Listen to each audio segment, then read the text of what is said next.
Bapak Ibu yang terkasih di dalam Tuhan, kita akan mulai ibadah kita pada saat ini. Kita persiapkan hati kita, kita ungkapkan rasa syukur kita di hadapan Tuhan. Kita akan berdoa sebelumnya. Mari kita satukan hati untuk berbicara kepada Tuhan, bersyukur untuk setiap kasih dan kemurahan Tuhan di dalam hidup kita. Bapa di dalam surga, yang kami sembah di dalam nama Tuhan Yesus, kami bersyukur Tuhan untuk penyertaan Tuhan sepanjang hidup ini, hingga kami boleh berada saat ini. Bapa, hendak memuji dan menyembah-Mu Tuhan. Kami mempersiapkan segenap hidup dan hati kami, sekalipun kami tidak berada dalam satu ruangan yang sama, tetapi kami yakin jamahan dan lawatan Tuhan hadir di dalam hidup kami. Terima kasih Tuhan untuk kebaikan-Mu atas hidup kami. Kami memohon ampun untuk setiap kesalahan dan pelanggaran yang sudah kami lakukan, Bapa. Kiranya Tuhan berkenan mengampuni, sehingga setiap pujian kami tidak terhalangi oleh setiap dosa yang sudah kami lakukan, Tuhan. Terima kasih Tuhan, berkati kami para pelayan-Mu, Bapa. Kiranya Tuhan mengurapi kami satu persatu.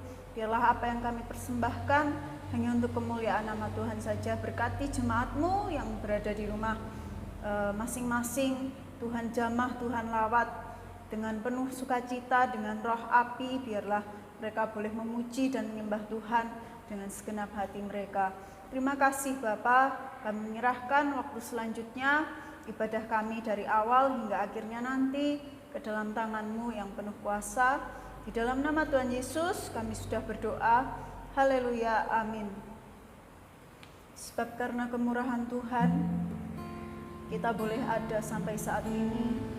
Karena kebaikan Tuhan kita boleh merasakan setiap pertolongan-Nya di dalam hidup kita.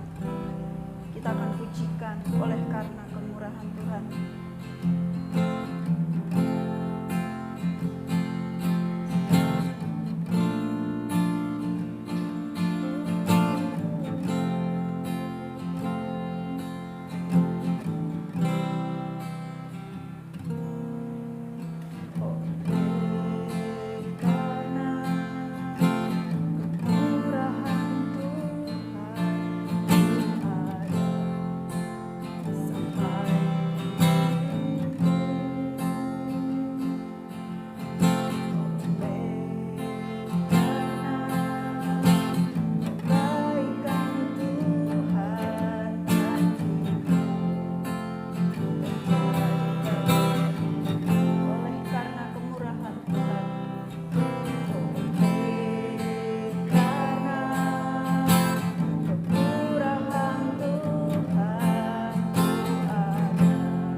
kasih, kemurahan, juga kebaikan Tuhan di dalam hidup kami.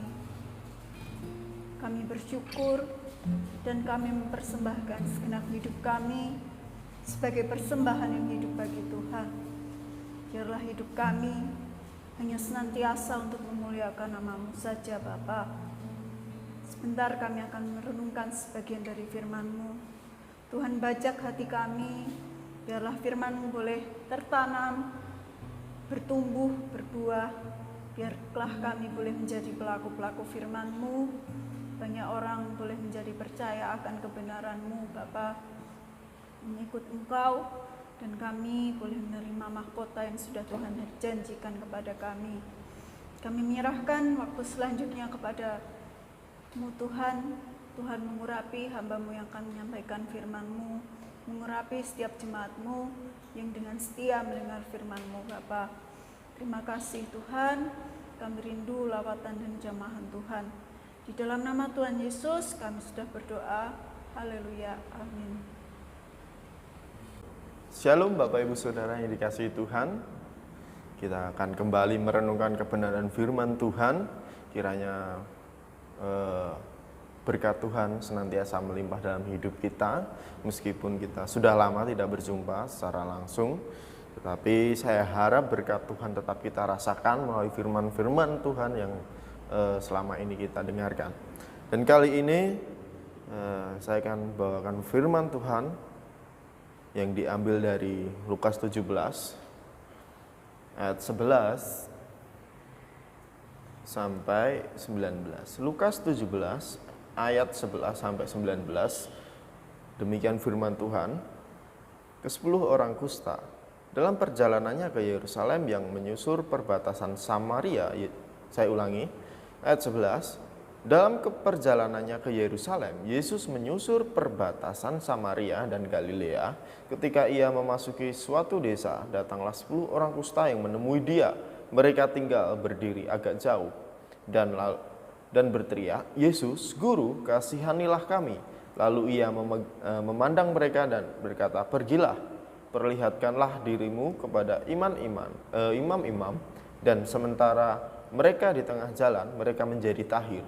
Seorang dari mereka ketika melihat bahwa ia telah sembuh, mereka kembali memuliakan Allah dengan suara nyaring, lalu tersungkur di depan kaki Yesus dan mengucap syukur kepadanya. Orang itu adalah orang Samaria. Lalu Yesus berkata, "Bukankah ke-10 orang tadi semuanya telah menjadi tahir? Di manakah yang 9 orang itu? Tidak adakah di antara mereka yang kembali untuk memuliakan Allah selain daripada orang asing ini?"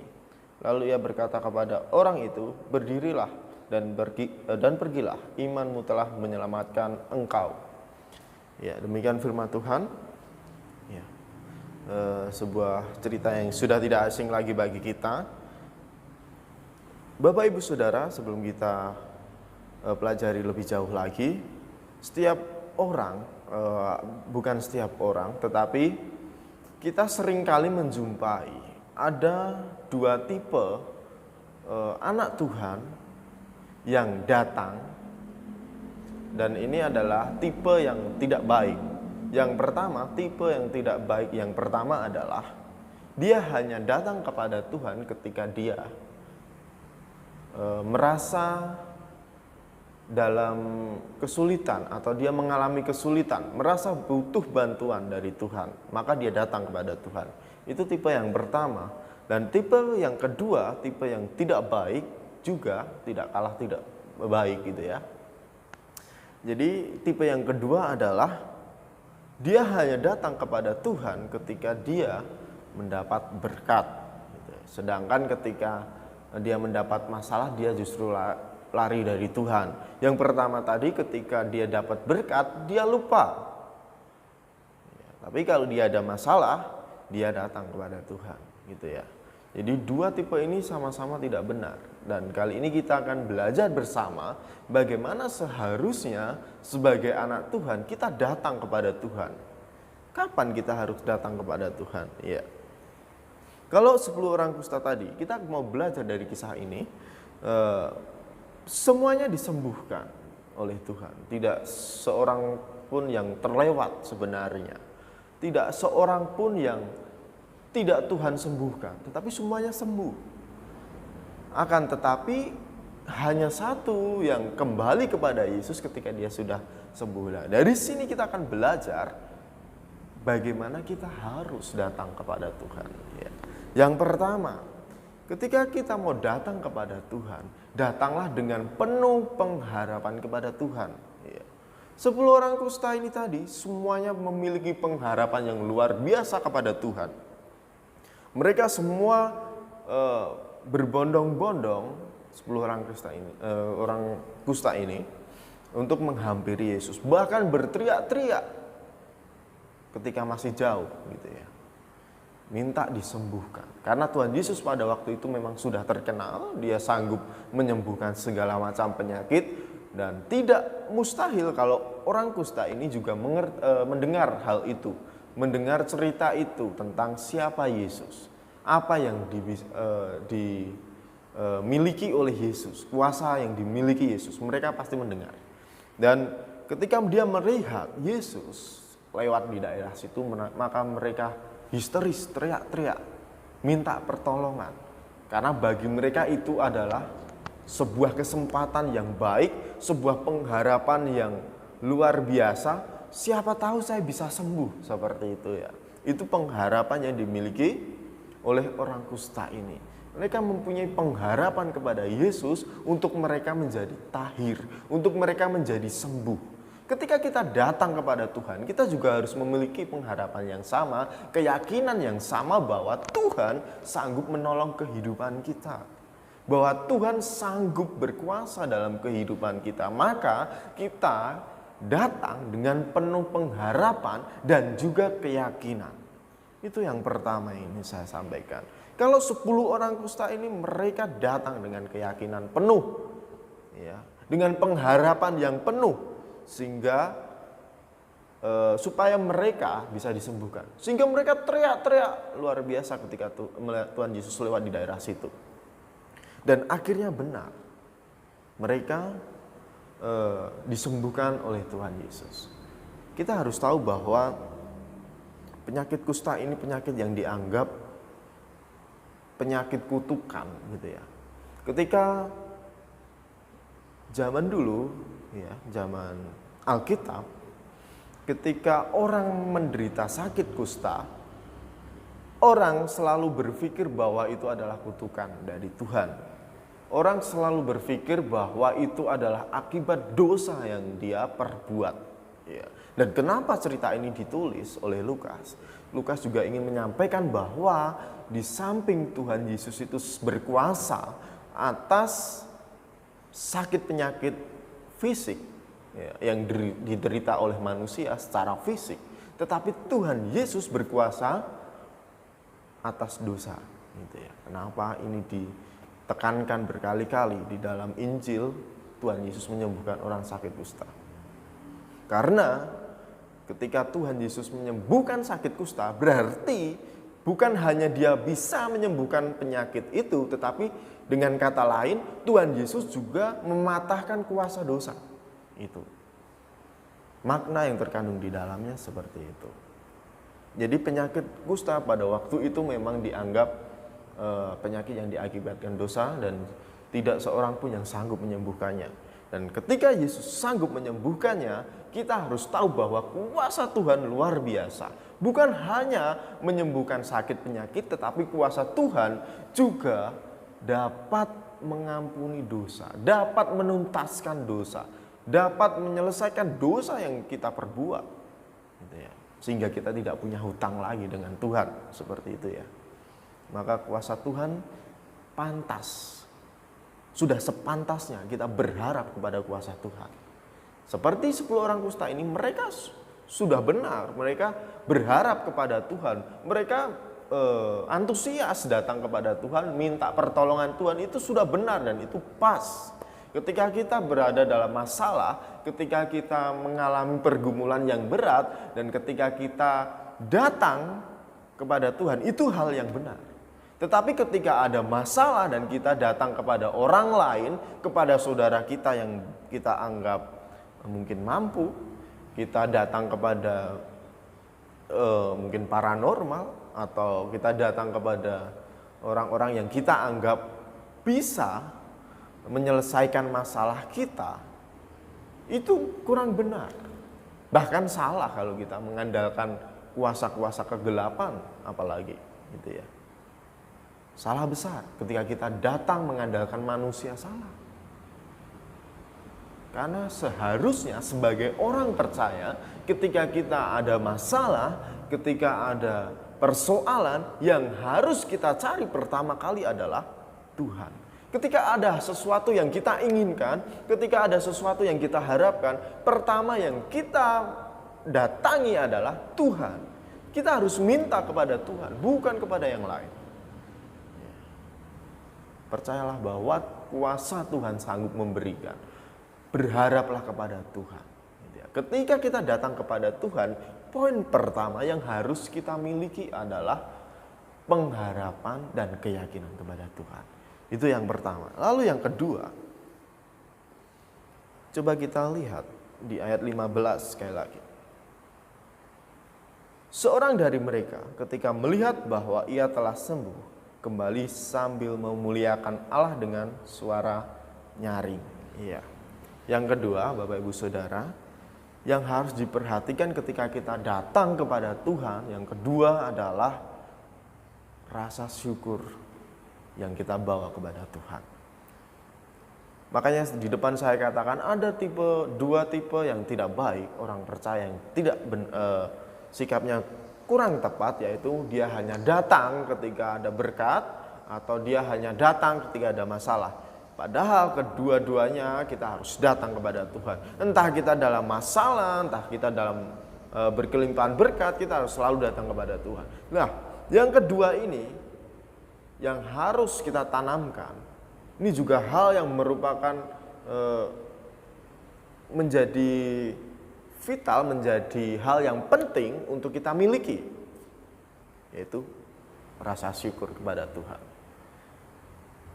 Kalau kita datang kepada Tuhan, di dalam doa kita, di dalam persekutuan kita kepada Tuhan, kita hanya meminta sesuatu kepada Tuhan, meminta ini dan itu kepada Tuhan, dan kita lupa untuk bersyukur kepada Tuhan atas apa saja yang telah Tuhan berikan kepada kita, maka itu semua sia-sia. Kita sama seperti 9 orang yang orang kusta tadi, yang 9 orang sembuh tetapi tidak kembali dan mengucap syukur kepada Tuhan. Ya. Mereka hanya datang ketika mereka butuh kepada Tuhan, ketika mereka butuh pertolongan kepada Tuhan, dan ketika berkat Tuhan itu sudah mereka terima, mereka lupa untuk bersyukur. Hanya satu yang datang untuk kembali bersyukur kepada Tuhan. Pertanyaannya, kita adalah 9 orang tadi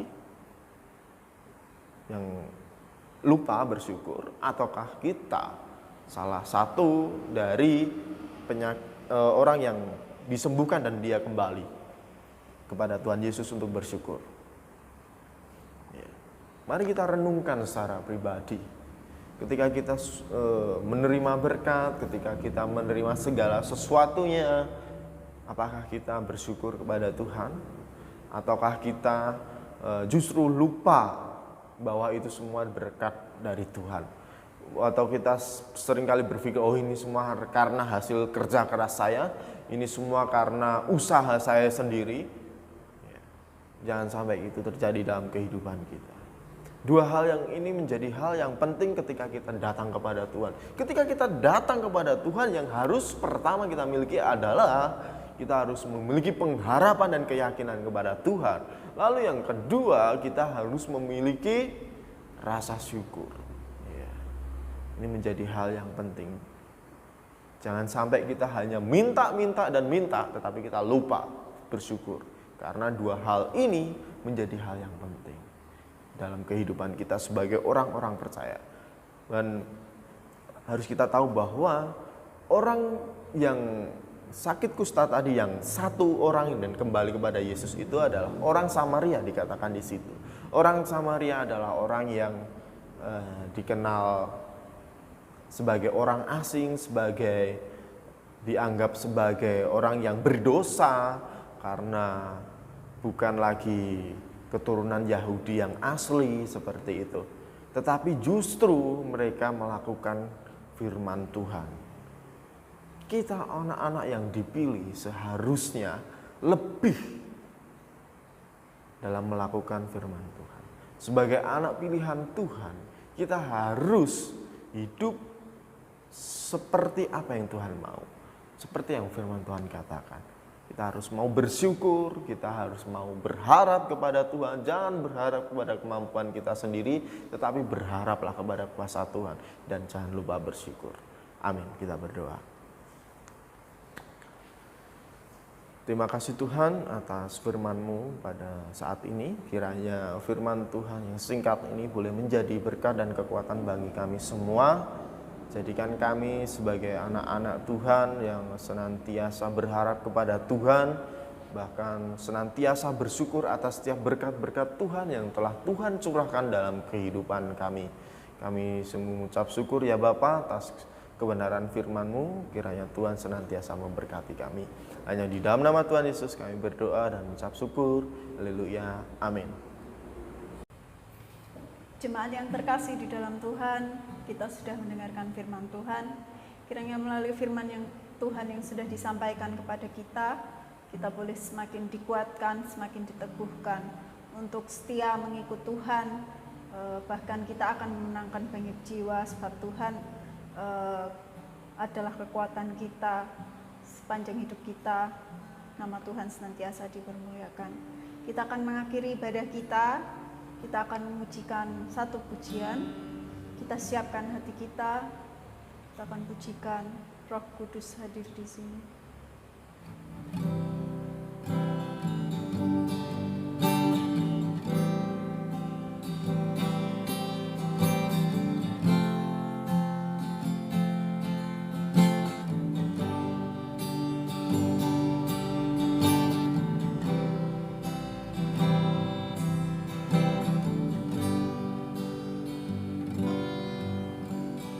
Roh Kudus hadir di sini.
Baik, Bapak Ibu, kita akan akhiri ibadah kita pada saat ini.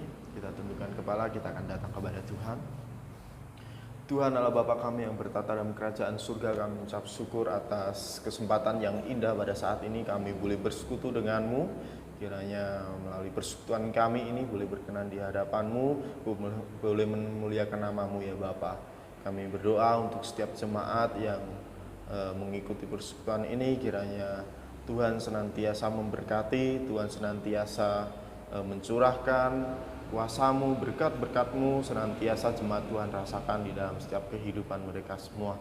Kami berdoa kiranya Tuhan juga senantiasa memberkati pekerjaan mereka, kesehatan mereka. Kiranya Tuhan menjagai setiap kehidupan jemaat-Mu dari segala macam sakit penyakit. Kiranya Tuhan memberikan kesehatan, Tuhan sembuhkan bagi yang saat ini sedang mengalami kelemahan tubuh.